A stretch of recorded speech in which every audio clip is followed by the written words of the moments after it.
family intervention efforts that I plan to execute right here in Racine. I have already identified and began working with several mothers who have acknowledged their healing, who have started their process. And we all want to stand united with anyone who's experienced any type of violence, any loss, any domestic violence in the community, in your home.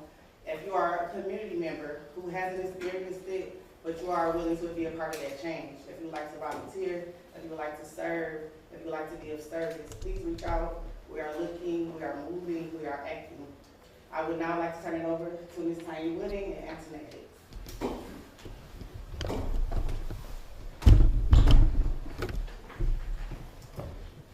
Hello, and thank you, Nikita, for reaching out to us to give us an opportunity to have a voice. It's been 5 years for me and only 3 months for her. So having an opportunity to be heard and to speak is very important. So I thank you and thank all that invited us. I don't speak as well as she does. I have mine, I have it written down, so I'm going to read what I wrote because it came from my heart. And it's just what I wanted to say today. So they say silent people get nothing, but organized people get results. I am here today, we are here today because we have been silent long enough, and we are overwhelmingly tired as others who are here today of the violence and the senseless murders in our community, and we are here ready and organized to do more through this new collaborative effort Racine County has that's called Violent Crime Reduction Initiative. I'm here today, we are here today because we know that if we want a safer community to live in, we need to make and be responsible for it and make every effort to be a part of it. I am here today because I know if we don't take responsibility, others will continue to decide what we need and what we will or will not get. I'm here today because I know the change we desire has to include us. So when I was asked by Voices of Mothers United to come to the table to talk to law enforcement, city and county government officials, and the district attorney's office about strategies and solutions for our community, one that I love this community. I didn't immediately say yes because of my previous history with some of the entities. However, I was open to listen, and through further conversation, I was able to hear their sincere desire for a solution. Some of the questions they posed to me was, what can we do better? And how can we prevent from any ongoing crime in Racine County? Those were important questions to me. My response, transparency, accountability, and a sincere desire to change. And I know to get there, we need to be active and involved in the community and government process. And from what I have seen, this initiative is attempting to do that. This is what I know. We need law enforcement to serve and protect our community and not be a part of the problem. We need community programs, and I understand we, not just me, need to be at the table when the decisions are being made on what programs are needed and should be in our community. And I know we need community engagement, meaning more people like me, like Tony, ready to have the conversations and do the work necessary to see sustainable change in our city. So with that being said, I said yes.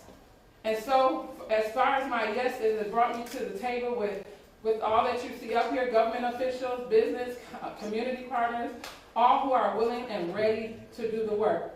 Now, what are we going to do? Here's my request. If you know something, see something, please say something. Don't be afraid to help or stop the ignorant violence in our community. Contact your trusted community leaders or liaisons or even the local law enforcement department. There are some good ones out there. We are the first line of defense in helping prevent many of these senseless acts of violence. Everything starts somewhere, so when we hear, see things that could possibly lead or have led to unfortunate situations and tragedies, please contact somebody. Please say something. And let me say this. Let me clear this up. It is not called snitching if you are saving a life or lives. Period. Again, if you know something, see something, say something. It hurts us when you don't.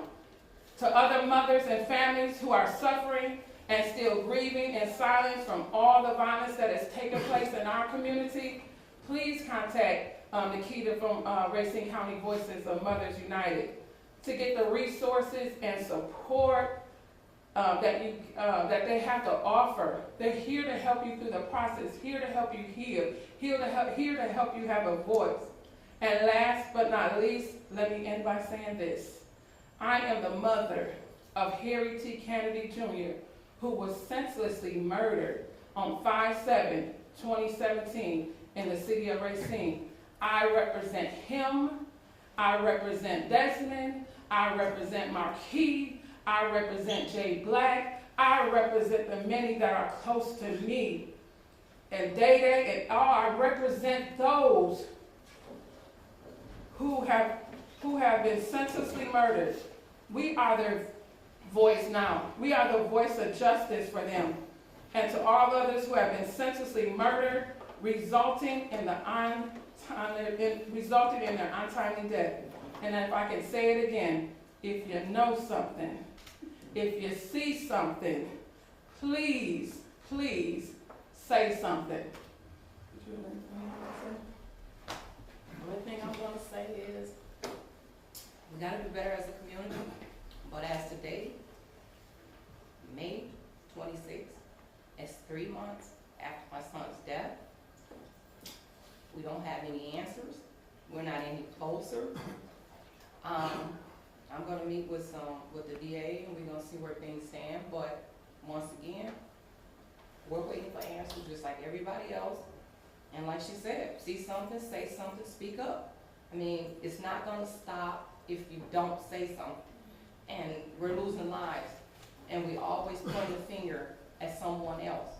But look, remember, you got 3 pointing back at you because you know more than you're saying. Everybody needs to speak up. And we can't hide behind a badge.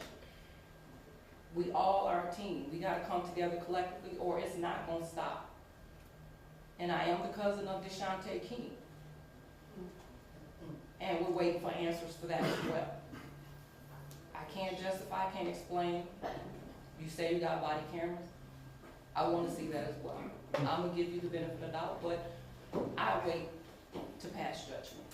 But I do want answers in both cases. Thank you. Amen. Thank you both.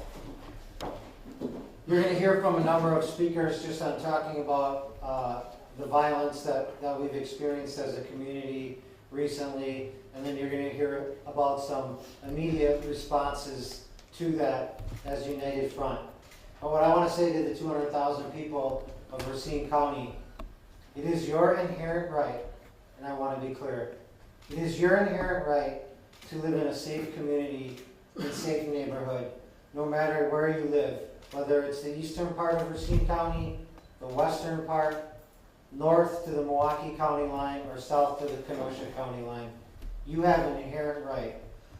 Where you live, where you work, where you send your children to school, where you worship, and where you choose to have recreational opportunities, it's your inherent right to be safe.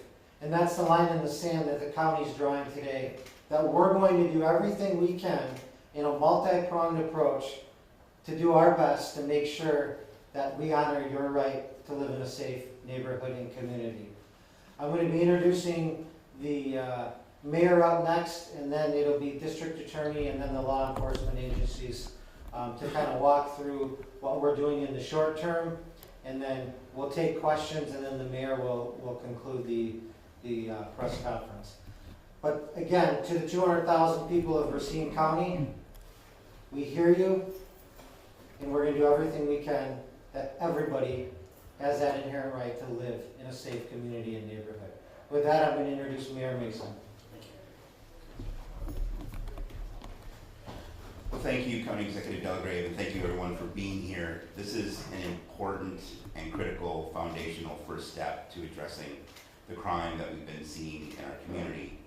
What you're going to hear about from the speakers ahead of us is how the city and county and community groups are going to combine efforts and resources to do the work that we need to do to work more collaboratively to address the crime that we're seeing in the community that is on the rise this year. And so, along with the county, the city is committed here today to working collaboratively wherever we can, whenever we can, multiple levels of government, be that city, county, federal, other resources that are available.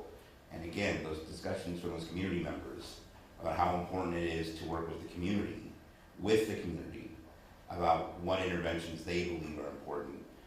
Those are conversations that are critically important to successfully stemming the violence that we're seeing here. So, as mayor, I want to echo the county executive's commitments in terms of what we want to see as a safe community. It is critically important. It is a foundational piece of people to live a safe and healthy life. It's something that we're all deeply committed to.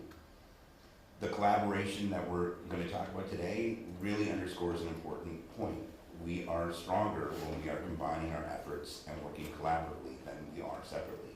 And I think, as we've said previously, and we'll say again, it is going to take all of us coming together at the local level, at the county level, bringing in state and federal resources where we can, but really being genuine and authentic partners with the community who are hurting. We're hearing loud and clear from people who are losing loved ones and are worried about their safety. And so we are deeply committed to doing what I think is the most important and foundational first step of several to come to make sure we're improving public safety here in the city of Racine. It is my opportunity and pleasure to introduce the Racine County District Attorney, Trish Hansen.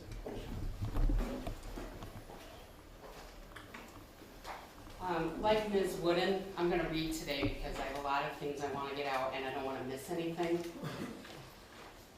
Because the reason we're here today is so incredibly important. These are trying times for our community. I am grateful to all the partners that you see here today who are coming together in ways that have never been tried before in Racine County to restore safety to our neighborhoods. No one office or agency can do this work alone. And none of us can meet the goals of this initiative without the cooperation of the community. As you have already heard today, when you see something, say something. Help us take illegal guns away from criminals and gangs. Help us get those guns off the street. While it is the job of the district attorney to obtain justice for victims and their families, I am committing today, here and now, to increasing transparencies with interested and affected parties in our pending cases. I'm committing to increasing transparency with the community when I am able on cases that have not been charged. I'm committed to earning the trust that needs to exist between my office and the public. For those of you who doubt, I am asking you for an open mind. Hear what I have to say and let me earn your trust. Myself and the Victim Witness Office that is a part of my office will be changing how we make contact with the surviving families of homicide.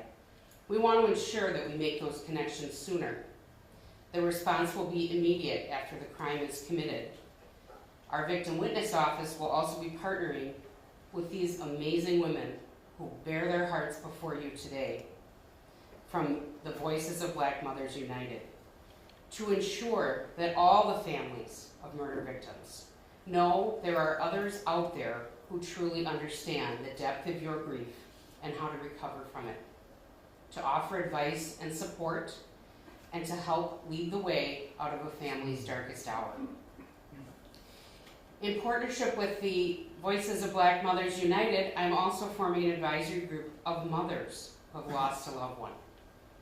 I'm a mother. I think we have commonality that brings us together.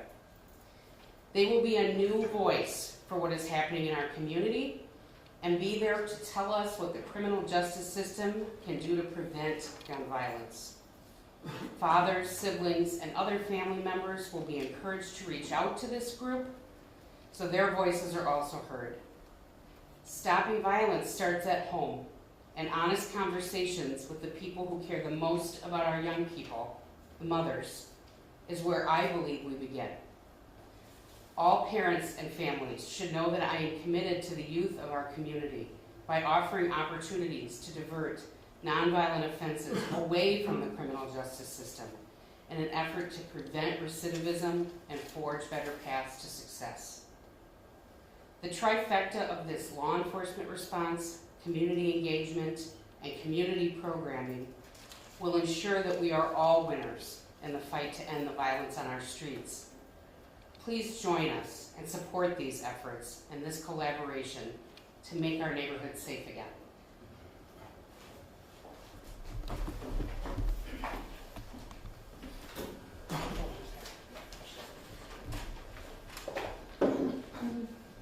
Good afternoon. My name is James Widener. I'm the Chief Deputy for the Racine County Sheriff's Office. Unfortunately, the sheriff is unable to be with us today. He's currently out of the county attending an awards ceremony for an investigator that was involved from our agency that was involved in a critical incident last year. The recent escalation in gun violence that has been experienced has had a heavy impact on our community. An issue of this complexity and magnitude impacts everyone and requires a whole community response. Law enforcement is just one component of this community-wide initiative. We will be collaborating with the City of Racine Police Department and other law enforcement agencies throughout the county, as well as the region, to coordinate a specialized enforcement effort to target those individuals that are engaged in violent behavior. As we move forward with this initiative, we look forward to working shoulder to shoulder with all of the key stakeholders within city government, county government, and the community to address and mitigate this community-wide problem that we're currently facing. The key to this initiative is going to be unity of purpose as we move forward to create the community that we all desire. Truly one where everyone is safe to peacefully go to school, work, live their lives, and raise their families. Thank you. Next, I'd like to introduce Assistant Chief Ramirez.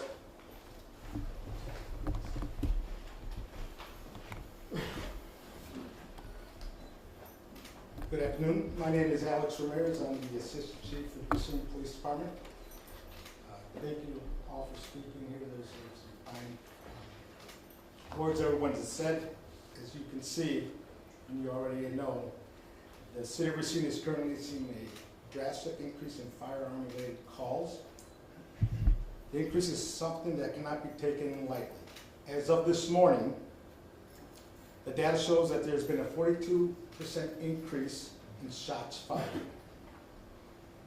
compared to this time last year. There's been a 90% increase in non-fatal shootings year to date compared to this time last year. And there's been 6 homicides compared to 3 homicides compared to this time last year.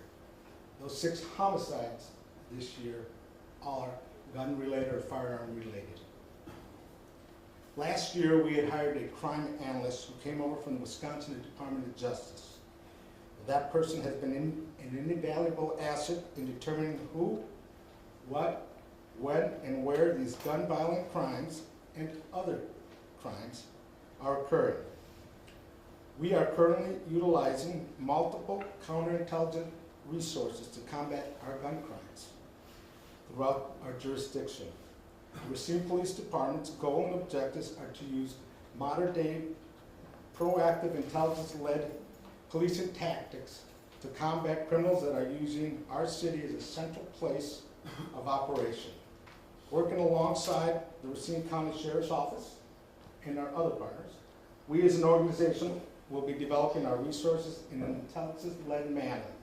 This will include a tactical focused patrol approach based on our analyst data. This will, we as a community and we as the Racine Police Department not only have the duty, but an obligation to continue to protect all the citizens in all the corners of this fine city. Finally, Again, the Racine Police Department is highly encouraged and driven to have the Racine County Sheriff's Office join us. Working together will allow our resources to proactively address violent crime based on intelligence-led data. We are extremely appreciative of our Racine County partners, those who have spoken here today, as well as the Racine Women for Racial Justice, Racine Neighborhood Watch, who have given their valuable time to make our community safer. We as a community, law enforcement, and local government will continue to serve the citizens of Racine community to the best of our ability.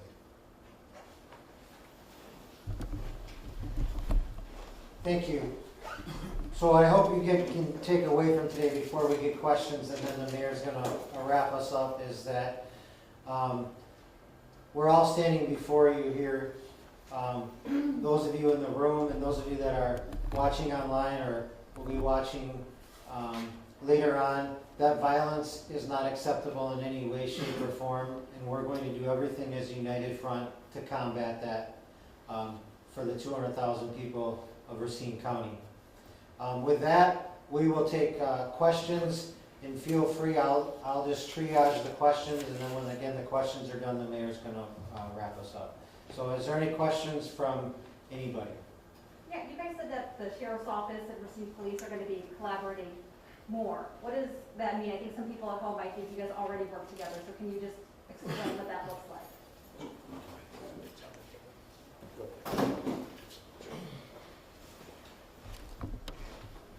So for the law enforcement component of this overall initiative, we're going to be identifying a number of sheriff's office personnel that are going to be dedicated to working with dedicated staff from the Racine Police Department to directly focus on the violent crime that the community is experiencing at this time. So just more bodies? Directly dedicated to this specific problem. I think one thing that we hear a lot of is releasing body camera footage either immediately or faster. Is that on the table? Is that something that the sheriff's office or the police department is working to do?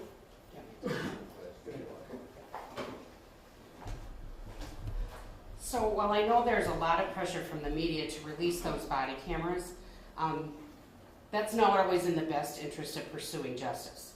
So if you release a body camera and I'm looking for witnesses to an incident, and now you've influenced those witnesses, or you're influencing the potential pool of jurors that we have to hear the case in circuit court, I can't take that risk. So body camera is evidence just like any other piece of evidence. We don't let people pass around the guns that we recover. We don't let people investigate and hold on to evidence that is in the custody of law enforcement. So families will have a different response. But as far as the public and the media, that cannot happen until cases have been adjudicated. I have a question with regards to that. You said that there are individuals that cannot receive or look at the body cam information, but I know last year when there was an active case that was going on with the death of individuals that was in the county jail, Sheriff Smalley, he had evidence, he had access to that information, and his department was under investigation at that time.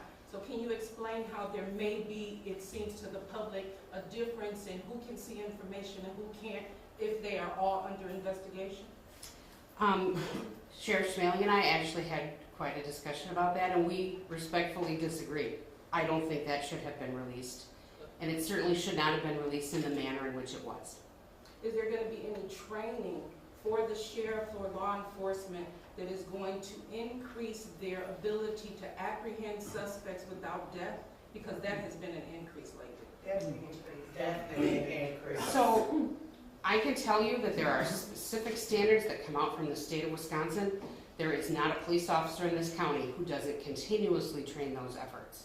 So there is already ongoing training on how to use lethal methods of force.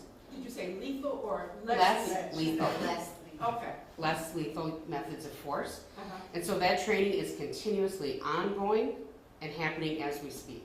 Was the training for the officer that shot King going on last week? I can't speak to that today. Okay, because the residents of Racine are interested in understanding how our law enforcement individuals are trained. And as a county board supervisor, I actually support the training of the sheriff, but I really would like to make sure that the resources that are going into that training is actually being done for the officers and that we can see it. Okay, I would give you as a place to start, the Wisconsin Department of Justice puts out all the training that's required by the state.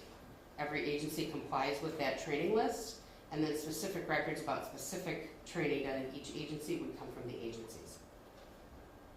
Other questions? I have a question for law enforcement, if I may.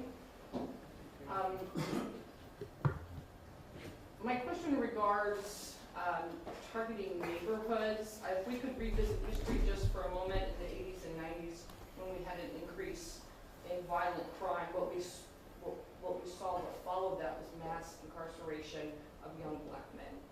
And I want to know what safeguards are in place to ensure that while you're targeting violent crime, a lot of other people don't get swept up in that, so that we see another sharp increase in the arrest of young black men. Young black men in this community have said to me they are very nervous when they see law enforcement start to talk about getting tough on crime. They fear that's getting tough on young black men. Very good, very good question. Very good question. Okay, I appreciate your question, and I understand your question and where you're coming from. The mission, this initiative is, we have a lot of violence in the city of Racine, especially the gun violence. We respect everyone's civil rights. We operate under the U.S. Constitution, the state of Wisconsin laws, the city ordinance, and we will continue to operate that way. If there are complaints of that type of violation, we are certainly here to listen to them, and those investigations will be answered to. But we will continue to operate within the law as we are sworn to do. So am I hearing you that this has not quite been discussed as part of your crackdown on violent crime, and there are not safeguards in place? We understand the optics of what can happen, and I understand it fully, especially where I came from before. So, like I said, we operate under the Constitution of the United States. There are rules, procedures that law enforcement must and will abide by. I have a question. Yes. So if you guys operate with the constitutional rights in mind, and not violating anybody's rights or anything, so if King did something wrong, why can't the body cam footage be released? That's in the scope of being transparent and accessible. That was done today. At this point, I don't even have all the information. And what I found is that when you don't release all the information, then things get misconstrued, people are misled. I want to make sure that, one, his family sees all of this first. Haven't seen or heard That's what I anything. had said. When I have the information to be able to provide to them. The other thing I just want to quickly respond to Ms. Holzell's question, what's different about this initiative, what we've never had before, is this is data-driven. So we have predictive analysis based on prior offenses that will lead us to a particular corner at a particular time in the city of Racine. That's how good it is. So it's not targeting young black men walking on the street. It's targeting a street corner where there are several shootings that have happened. We're going to use data which sees no color, which sees no race. We're going to use that data to guide this new enforcement team to try and stop the violence. But how fair is that in a segregated community? How fair is that in a segregated community? Then we go where the gunfire is. We don't choose the places where it occurs. We're reactive in that sense. We don't proactively prevent gun violence. That's what we're trying to do as a collaboration here. But our job is to respond after the gun violence occurs. And we are hoping to have more officers, more people aware of where the problems are, to target those areas, to keep the people who live there safe. Okay, a few more questions. Yes, sir. Thank you. So my question stems from a little bit of what we talked about here. Something my wife always asks me is, do I want to be right or do I want to be effective? You are right in that every one of us has the right to, and we need to be able to be safe where we go, but how are we going to do that? What I'm hearing and what I'm worried about is a lot of punitive efforts. Punitive efforts aren't going to change the floodgates coming in. Just putting a bigger bowl to catch it for a little bit longer until it overflows again. How much of this effort is starting from fixing that hole in the first place? Uplifting people out of situations so that they don't go into a life where they feel like they have to find safety and protection that might come from illegitimate means, but when I'm asked to protect my family and keep them alive, I need to do something. I'm not just gonna go to jail. I'm not just going to call the police on my grandfather that might be doing something illegal, but also is giving me shelter. What I need to know from this is how much of this is going to uplift the people who are trying to tell you every day that they need help, not more people pointing guns at them.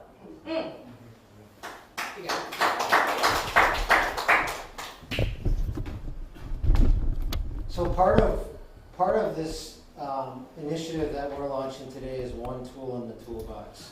And we know from a preventative standpoint that we have and we are going to do more, especially reaching those individuals, whether you're a young adult or an at-risk youth, is curbing them from, in the case of a youth, to the adult court system, in the case of an adult, obviously to reduce recidivism as much as we possibly can. So that being said, this initiative that we're talking about today is something we should all be proud of because we're united. We're all putting politics aside, okay? And we're trying to, as best we can, acknowledge that we have a violence problem and that we've got to immediately inject confidence into the people of Racine County and the city of Racine that we're committed to making it safe. Now, there's other things that go into play from a preventative standpoint. Increasing mental health access and the quality of mental health services is part of this. But we can't conflate mental health with gun violence in every manner. But we do know that's part of the solution. The other issue is that we need to establish trust, whether that's through our law enforcement, whether that's through the county executive, the district attorney, in our circuit court. And that's why all of us coming together, okay? And look, I would be remiss to say, we don't have all the answers. And that's why I'm asking the community, we're asking the community not only to help us and give us solutions, but to those who have felt like they've been turned away in the past, please come back and help us. And those of you that have ideas, please come to the table. We're not here saying we have all the answers, but we are here to say we're united. We know that we have stuff on the preventative and front end that we still need to do, but we also need to make sure that the violence immediately stops. So it's a combination, multi-pronged approach, but I think the biggest takeaway here is we're here to make the tough decisions, the heavy lifts, and we're united in doing that. And the community and county, that people that live here should feel confident and good that we're at least starting this huge step in this huge initiative. Yes, sir. Yes, ma'am. Yes. Hi. I'm glad to hear that you're concerned about transparency. I'm glad that you want to engender trust among all of our community members. But in best practice communities, both their county boards or their like county boards and their common councils or like bodies of government have passed laws that require the release of body camera footage within a particular time frame. 7 days, 5 to 7 days is typical. And if you're going to try to engender trust in this community, I think that's imperative that both the county board and the city council take those steps to pass such a measure. Because without that kind of transparency, you have asked this community, Racine in the budget said $2 million over 10 years to increase our technology capabilities, including body cameras, but they're randomly looked at. Yes. And we need somebody who's an impartial observer to view what's happening in those body cameras, and we need them to be released to the public as part of the public's right to know. Yes. And when the investigation has been completed, as the Wisconsin Department of Justice, I believe, has almost completed its investigation of the King shooting last week. The family has a right to know immediately, and the public has a right to know immediately. And you can bring all of your evidence in their day of court, but what shouldn't happen is what happened last year when Malcolm James died in the Yes. jail. And we didn't get anything for months. Yes. So that has got to change. So if you want to have transparency, I really encourage you to enact that kind of provision in our laws that guarantee it. And So so what it I- doesn't repeat itself.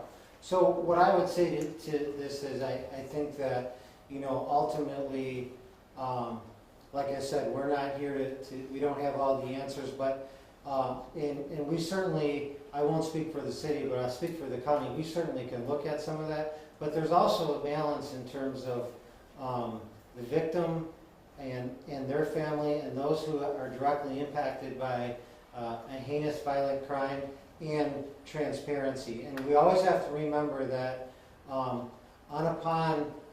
and I understand and I get it that people want to see these body cameras, and I don't think, well, I'll speak for myself only. We want to release that as fast as we can. But there's a lot of other dynamics that need to be taken in consideration. And whether right, wrong, indifferent in the past, again, we're here as a united front to move forward and create as much transparency as we possibly can, whether it's law enforcement, the county executive's office, or anything in between.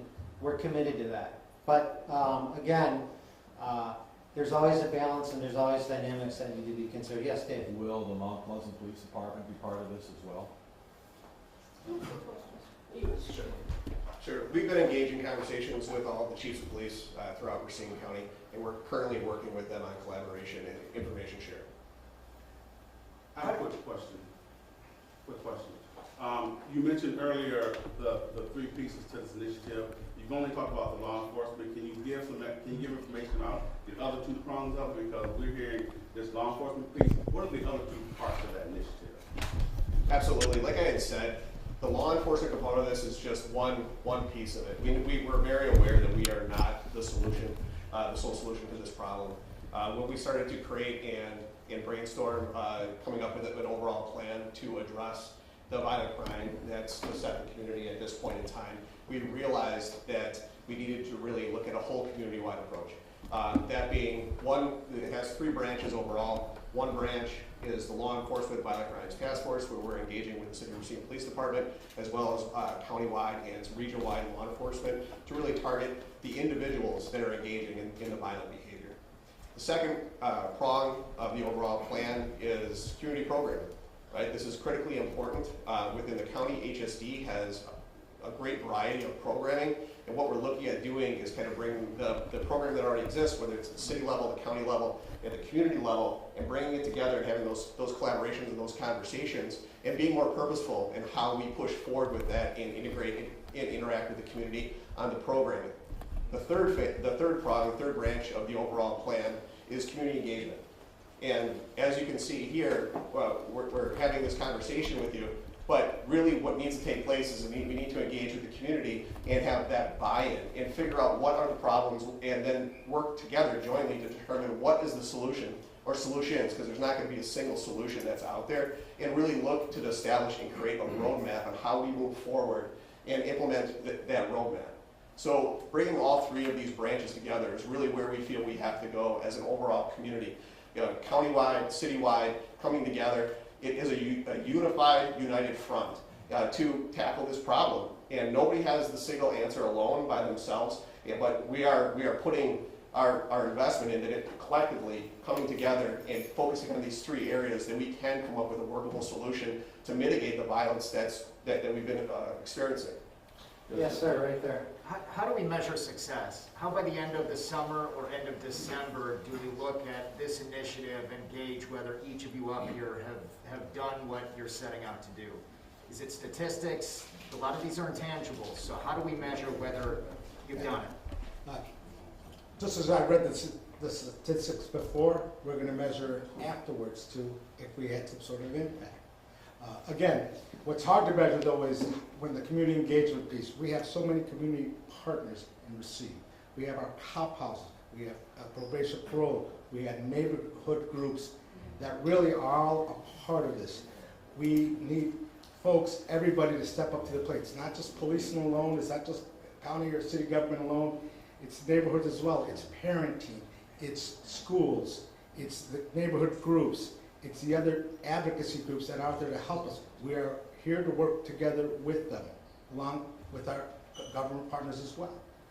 So the measure of it would be what happens before, what happens afterwards.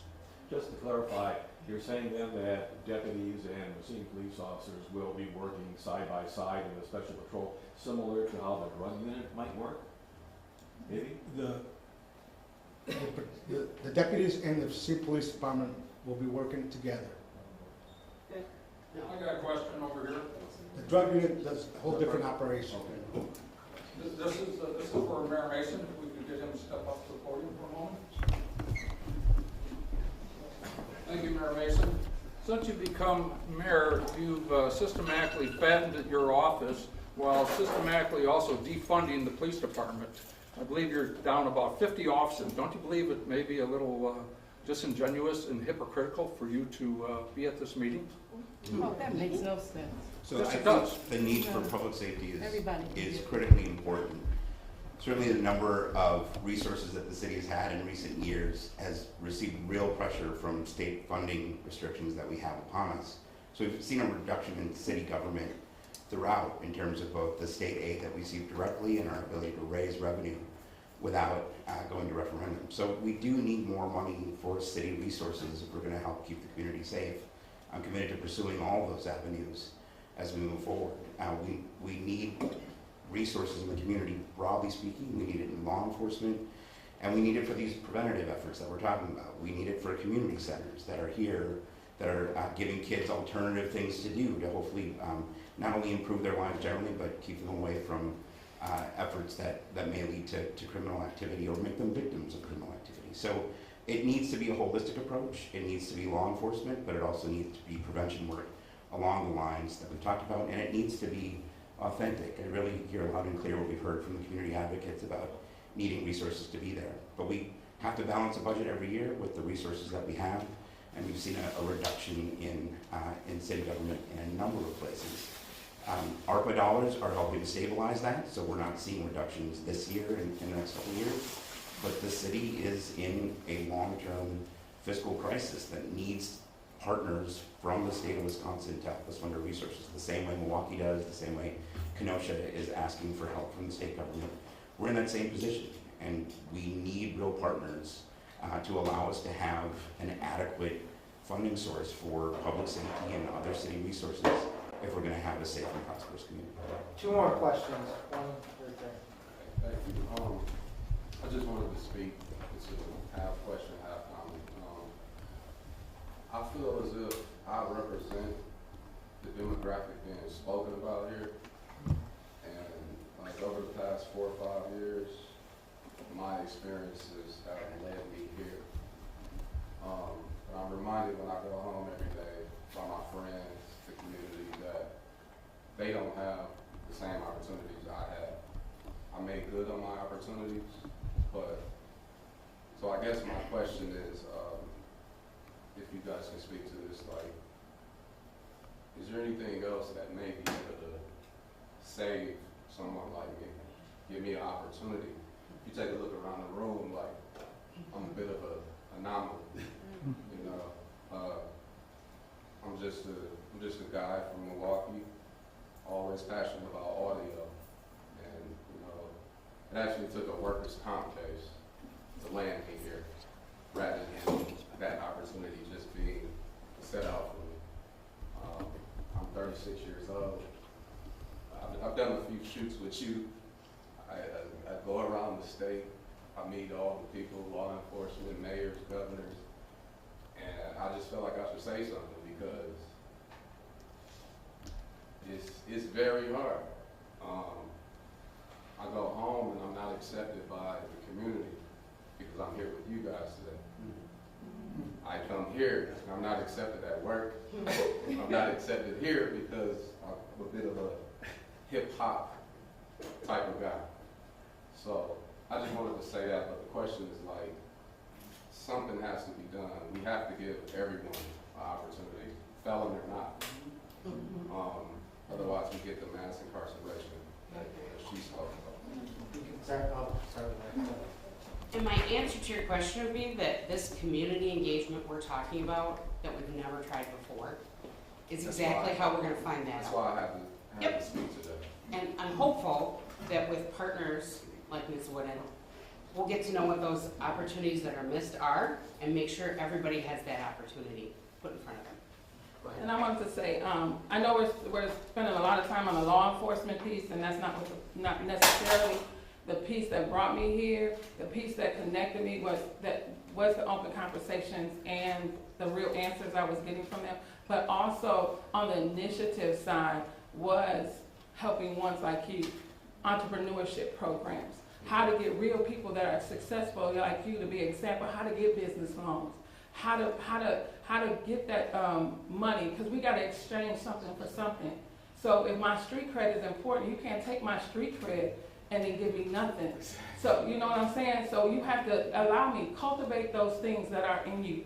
So the part of the initiative that they're not talking about today, which really saddens me, is that piece of it. There are real people at the table with real money and real opportunities who have been successful that are wanting to raise up those that look like you. So that is what I'm committed to. That's what I'm waiting. That's what I'm going to be at the table to make sure that those things take place.